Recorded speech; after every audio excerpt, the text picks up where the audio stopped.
జాగృతి జనం బాట పేరిటనైతే చేపట్టిన కార్యక్రమంలో భాగంగా తెలంగాణ జాగృతి అధ్యక్షురాలు కల్వకుంట్ల కవిత వనపర్తి జిల్లా కొత్తకోట పట్టణ కేంద్రంలో అయితే పర్యటించారు. ఈ సందర్భంగా ఆమె చేనేత కార్మికులతో ముచ్చటించి వారి సమస్యలను తెలుసుకున్నారు. చేనేత కార్మికులకు సబ్సిడీతో పాటు లోన్లు ఇచ్చే విధంగా కూడా ఈ ప్రభుత్వం చర్యలు తీసుకొని ఆదుకోవాలని కూడా ఆమె డిమాండ్ చేశారు. ఎన్నో సంవత్సరాలుగా పెండింగ్ లో ఉన్న R&R సంబంధించిన సమస్యలను కూడా వెంటనే పరిష్కరించాలని కవితనైతే ప్రభుత్వాన్ని కోరారు.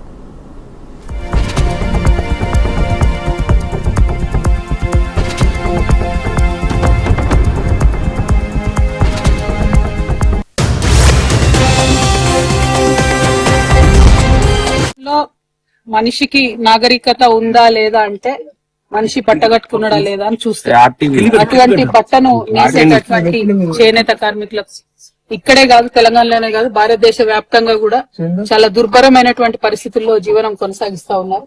కేసీఆర్ గారి ఆలోచనతో కొంత మనం పెన్షన్ ఇచ్చుకున్నాం, కొంత నూలుకు మరి డిస్కౌంట్ ఇచ్చుకున్నాం. కానీ ఆ తర్వాత ఇప్పుడు గత 2 ఏళ్లుగా కంప్లీట్ గా సబ్సిడీలు కూడా ఆపేసినటువంటి పరిస్థితి ఉన్నది.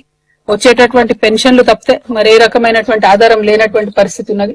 ప్రత్యేకించి చేనేత కుటుంబాలలో మరీ ముఖ్యంగా చేనేత పెన్షన్ ఒకరికి వచ్చినా సరే ఇంకొకరు వృద్ధులు ఉంటే నార్మల్ పెన్షన్, వృద్ధాప్య పెన్షన్ వాళ్ళకు వచ్చే విధంగా ప్రభుత్వం ఆలోచన చేయాలని చెప్పి నేను డిమాండ్ చేస్తా ఉన్నాను.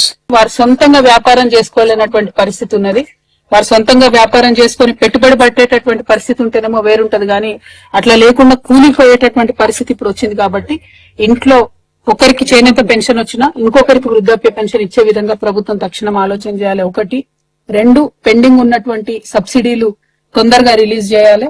ఖచ్చితంగా చేనేతలను గుర్తించి మంచి ప్రోత్సాహం ఇవ్వాలి. ప్రపంచం మొత్తంలో మనిషికి నాగరిక